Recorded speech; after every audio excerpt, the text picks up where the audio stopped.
They haven't even kicked a ball under him yet, but the civil war at Tottenham has already started.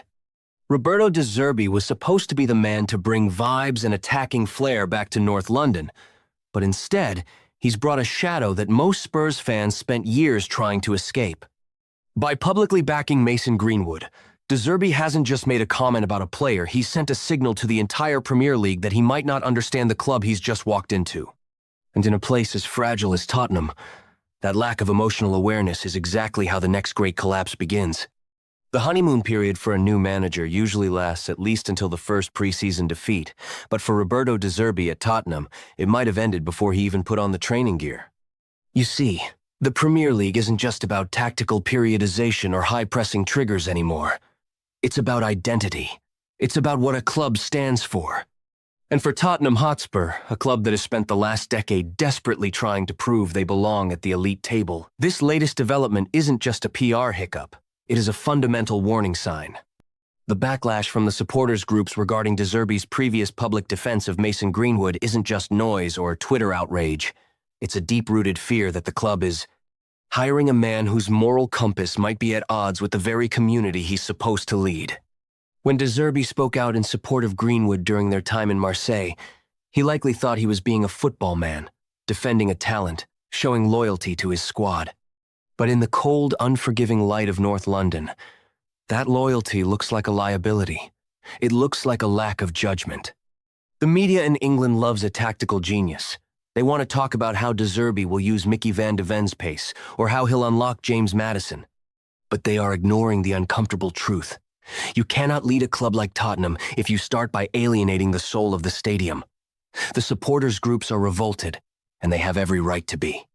This isn't about cancel culture. It's about the standard you set at the door. By bringing this baggage into the Spurs dugout, De Zerbi has immediately handed a weapon to every rival fan and every cynical journalist in the country. He has made Tottenham a target for a different kind of ridicule, not just the usual Spursy jokes about trophies, but a more serious accusation of losing their way. What does it say about the hierarchy at Spurs?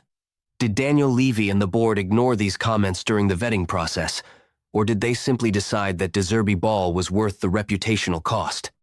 That is the question that should be keeping fans awake at night. Because if a manager is willing to ignore the gravity of the Greenwood situation for the sake of a player's output on the pitch, what else is he willing to ignore? This is the pressure that the mainstream media won't tell you about. They'll focus on the expected goals, XG, and the build-up play from the back. But the real story is the tension in the stands. Imagine the first time a result goes against him. In the past, fans would stay patient with a new project. But now, the moment things get difficult on the pitch, this moral friction will come bubbling to the surface. The De Zerbi out calls won't just be about a 1-0 loss to Bournemouth. They will be fueled by this pre-existing resentment. It's a toxic foundation. It's like building a beautiful house on a swamp. You can paint the walls as much as you want, but the structure is doomed. And let's talk about the dressing room. Footballers aren't robots. They see the news. They hear the fans. If the leader of the group is perceived as someone who dismisses serious ethical concerns, how does that affect the internal culture? Does it create a us against the world mentality? Or does it create a divide between the players who care about the club's image and a manager who only cares about the 3 points? We have seen this pattern before at clubs that try to shortcut their way to success by hiring difficult geniuses. The arrogance that often comes with tactical brilliance usually leads to a blind spot regarding public sentiment. De Zerbi is a man who thrives on emotion, but it's a volatile kind of energy. At Brighton, it worked because the expectations were different. At Marseille, the culture is famously chaotic and aggressive. But Tottenham is a club that craves stability and respectability. They want to be seen as the classy North London alternative. This Greenwood connection shatters that illusion. It reminds the world that beneath the billion-pound stadium and the flashy marketing, there is a desperation for success that might be leading them towards some very dark compromises. The fans aren't just angry, they are scared. They are scared that they are becoming the villains of the league for the wrong reasons. And don't be fooled by the silence from some sections of the media. They are waiting. They are waiting for the first sign of a crack, so they can remind everyone of what De Zerbi said. The protection he might have enjoyed as the Brighton underdog is gone. He is in the Big Six now. Everything is magnified. Every word is dissected. This isn't just about football anymore. It's about a clash of values. If De Zerbi thinks he can just win games and make this go away, he is fundamentally misreading the English game. Winning only buys you time. It doesn't buy you forgiveness for perceived moral failures. The humiliation imminence here isn't just about losing a game. It's about the club being forced to defend the indefensible if De Zerbi doubles down on his stance. That is the trap. That is the same old Spurs mistake, hiring the right talent but the wrong character. The real danger here isn't just the initial headline. It's the long-term erosion of authority. In the Premier League, a manager's power comes from two places: the boardroom and the terraces. Roberto De Zerbi has arrived with the backing of the board, but he has already fractured his relationship with the terraces. This is how the collapse narrative begins. When a manager starts his tenure by making the fans feel defensive or ashamed, he loses the benefit of the doubt.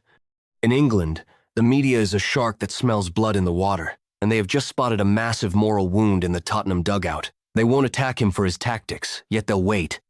They'll wait until the first controversial substitution, the first dip in form, or the first moment of De Zerbi madness on the touchline. Then, they will link it all back to a perceived lack of judgment. They will ask, if he couldn't see the problem with his Greenwood comments, how can we trust his judgment under the pressure of a North London derby? This is the hidden problem that masks the hype. Everyone is talking about how Spurs will finally play front-foot football, but no one is talking about the internal hierarchy. Imagine being a senior player at Tottenham, a club that has worked hard on its community image and its lead-the-way initiatives. Suddenly, your new boss is the guy who publicly stood by a player who became a symbol of everything the modern game is trying to move away from. It creates an immediate disconnect. It's not just a PR disaster. It's a leadership vacuum. If De Zerbi tries to bring that same combative Marseille energy to London, he will find that the English media and the Spurs faithful are far less forgiving. He's no longer the quirky genius at Brighton that everyone wanted to succeed. He is now a high-profile target in a league that loves to tear down those who think they are above the narrative. And let's look at the protection element. Up until now, the English press has largely treated De Zerbi as a tactical revolutionary. He was the Guardiola-approved successor to the throne of modern football. But that protection has a limit. The moment a manager touches a radioactive subject like the Greenwood situation, the intellectual protection vanishes. The journalists who praised his 4-2-4 formation will be the first ones to write columns about the soul of the game. This is the trap. De Zerbi might think his football is so good that it makes him bulletproof, but the history of the Big Six is littered with the corpses of managers who thought they were bigger than the club's reputation. Whether it's Mourinho's toxicity or Conte's volatility, Tottenham has a PhD in hiring managers who eventually burn the house down. De Zerbi is already playing with matches before he's even moved in. What about the humiliation factor? Think about the rival fans. Arsenal, Chelsea, and West Ham supporters are already licking their lips. They don't even need to talk about trophies anymore. They have a much more potent weapon. They can point to the Spurs dugout and claim the club has lost its moral high ground. For a fan base that prides itself on the game is about glory, being associated with this kind of controversy feels like a stain. It's a psychological weight that the players will feel every time they step onto a pitch away from home. The chants won't be about the football, they will be about the manager's choices. Can De Zerbi handle that? Can he handle being the most disliked man in the league for reasons that have nothing to do with a 4-0 win?